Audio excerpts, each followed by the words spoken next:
What kind of person is it that doesn't find the antics of the Three Stooges hilarious?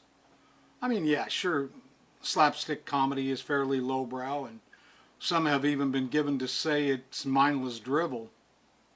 Funny, isn't it, what some people think is funny? The word funny is defined as eliciting laughter or amusement, intended to amuse, strangely or suspiciously off, curious, tricky, or deceitful. There are a whole lot of things that most people can agree are funny and share a good laugh with one another. However, there are some things that are funny, yet not at all amusing. Don't you think it's funny that the vast majority of people make the claim of wanting and even expecting to spend eternity with God in heaven, but yet don't really want to spend the time preparing for what will take place there, and that throughout eternity? This life is given to us to prepare for that which is to come. Take some time to read over Revelation, the 4th chapter, and verse 11. Or Revelation, the 14th chapter, and verse 3. As well as Psalms, the 115th chapter, verse 18, and, of course, Hebrews 10:25. Funny, isn't it, that some say that they have an ardent love for God, but have a hard time even accepting one another, as seen and expressed in Romans 15 chapter and verse 7. Let alone have the love for one another, as John expresses in 1 John the 3rd chapter and verse 14, which says, we know that we have passed out of death into life because we love the brethren. He who does not love abides in death. Everyone who hates his brother is a murderer. And you know that no murderer has eternal life abiding in him.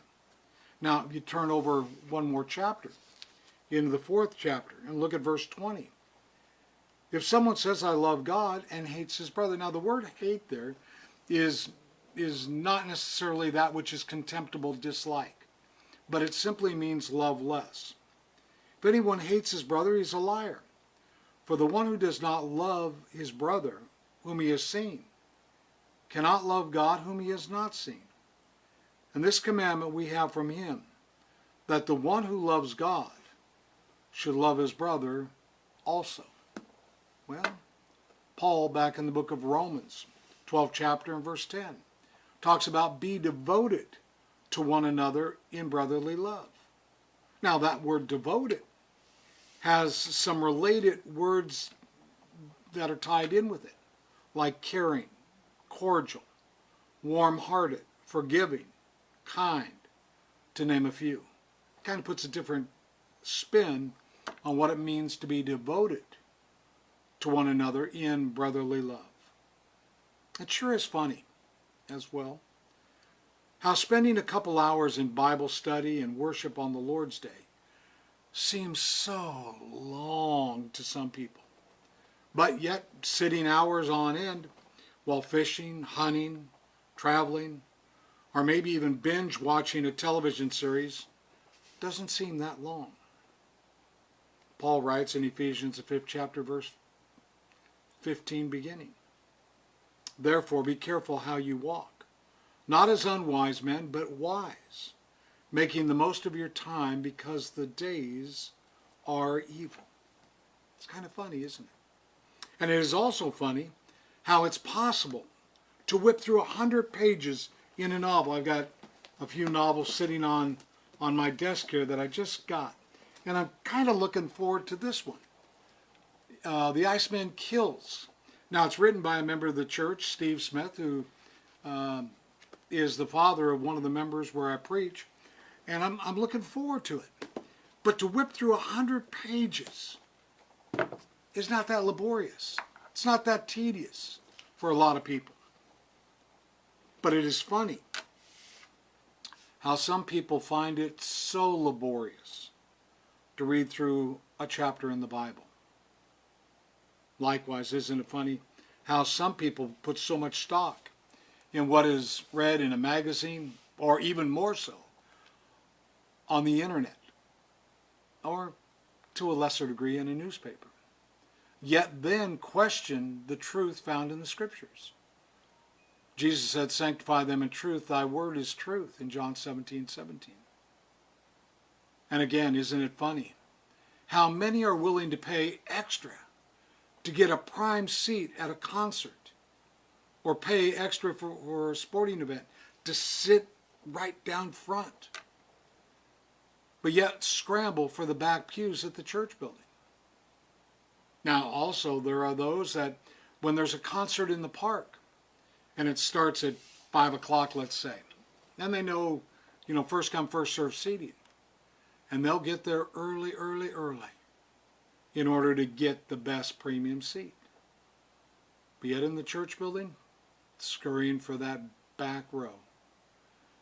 In one of the Psalms of Ascent, the 122nd Psalm, David notes, I was glad when they said to me, let us go to the house of the Lord.